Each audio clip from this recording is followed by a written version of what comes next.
Uma boa tarde a todos. Para quem não me conhece, sou o pastor Bruno, pastor do Distrito Central de Fortaleza. Estamos aqui com a nossa caravana hoje, para a honra e glória de Deus.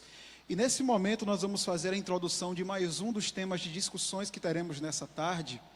E para a gente começar, o tema que nós vamos estar desenvolvendo com vocês tem a ver com algo que é muito bom e tem a ver também com o que foi discutido agora há pouco aqui, que é a vivência da sociabilidade de uma forma intencional para que a gente consiga avançar na direção do reino de Deus com as nossas igrejas, com a nossa comunidade de fé, a nossa igreja, né?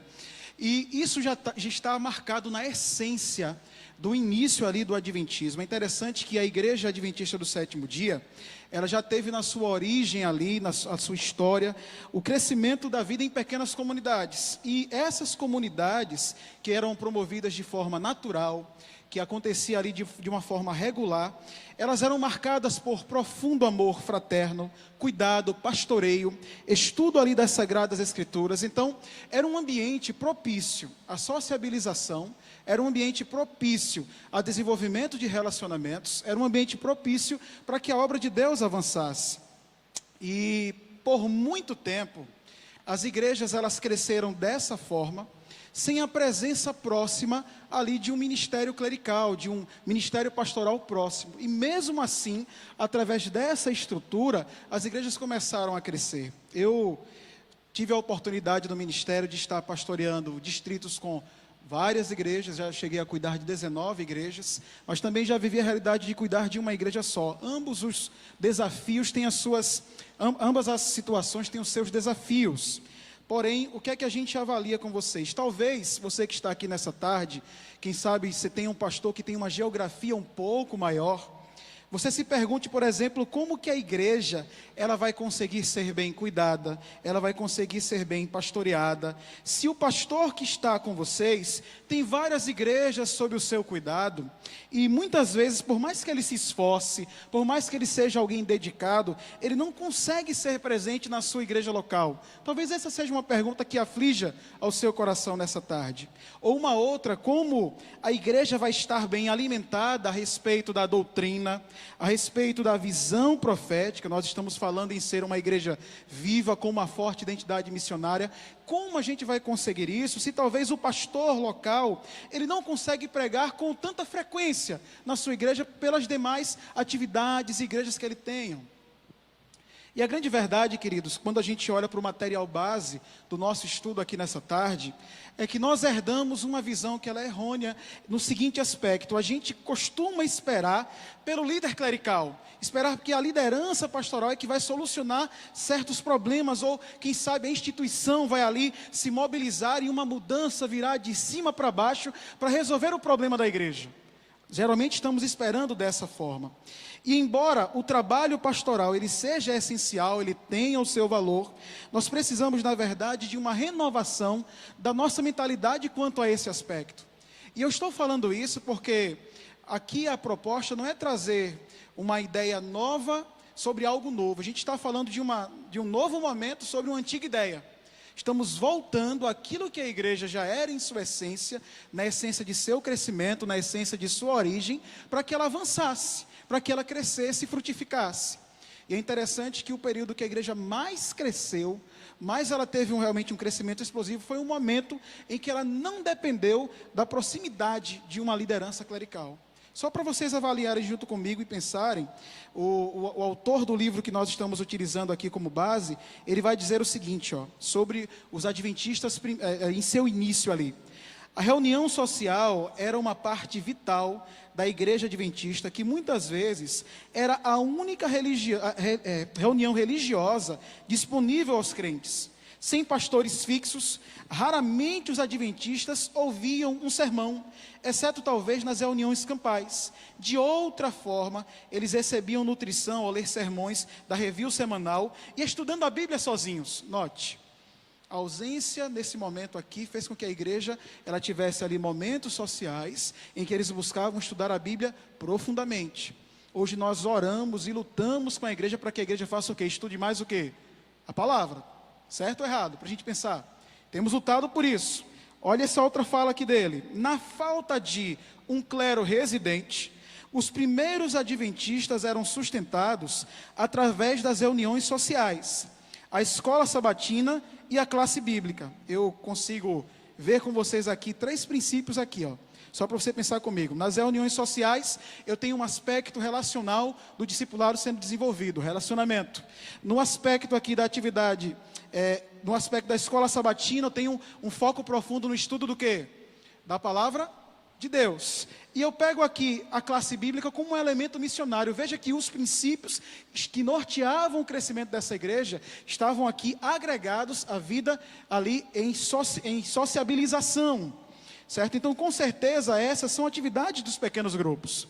Os crentes participavam dessas atividades, ele continua dizendo, eles não eram meros espectadores, não vinham apenas para assistir, sentar, assistir e ficar avaliando se foi bonito, se foi feio, se foi bom, se foi ruim. Não, eles vinham para participar, para testemunhar, para louvar, para estar juntos naquele ambiente, desenvolver seus dons. Então as reuniões sociais eram assim, momentos relacionais, e isso apesar do fato de que os primeiros adventistas passavam muito tempo estudando a Bíblia para descobrir a verdade.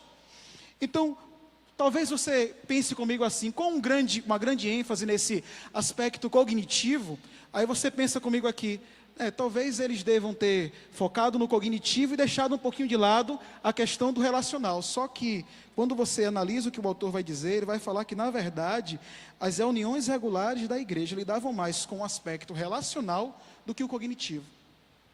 Porque o foco não era apenas a transmissão de um dogma, não era apenas a apresentação de um conteúdo doutrinário, não. O foco estava na experiência, em tirar a teoria para a vivência prática da realidade do cristianismo. Então, as reuniões sociais, ele continua dizendo, eram de grande importância para eles. E lá a verdade que eles tinham descoberto eram validadas por uma profunda experiência com Deus. E assim eles avançavam, assim a igreja cresceu. E nós não podemos esquecer que a intencionalidade para esses grupos estava conectada à experiência espiritual que envolvia amor mútuo, compaixão, proximidade, envolvia cuidado, conexão, aproximação. Então, a gente vai analisando essa ideia, vai visualizando esses conceitos e vai pensando como que a gente consegue aplicar essa realidade à nossa situação hoje. Eu vou pedir para você passar para mim o próximo. Tem uma imagem que eu queria que vocês vissem para mim. Pode passar um pouquinho mais, já está mais avançado. Pode ir um pouquinho mais aí. Isso, aí. Eu queria que vocês olhassem essa imagem. Eu estou trazendo para vocês, para a gente pensar aqui de forma prática, rapidinho.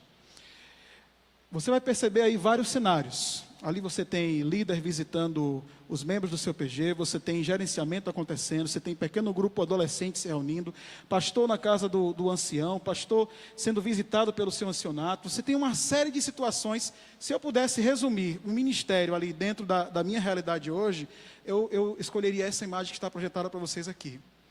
Porque eu acredito que a experiência da igreja, ela tem que transcender aquilo que acontece dentro do templo, do culto, daquele ambiente. Ela precisa partir para essa esfera de relacionamento, de proximidade com os nossos membros.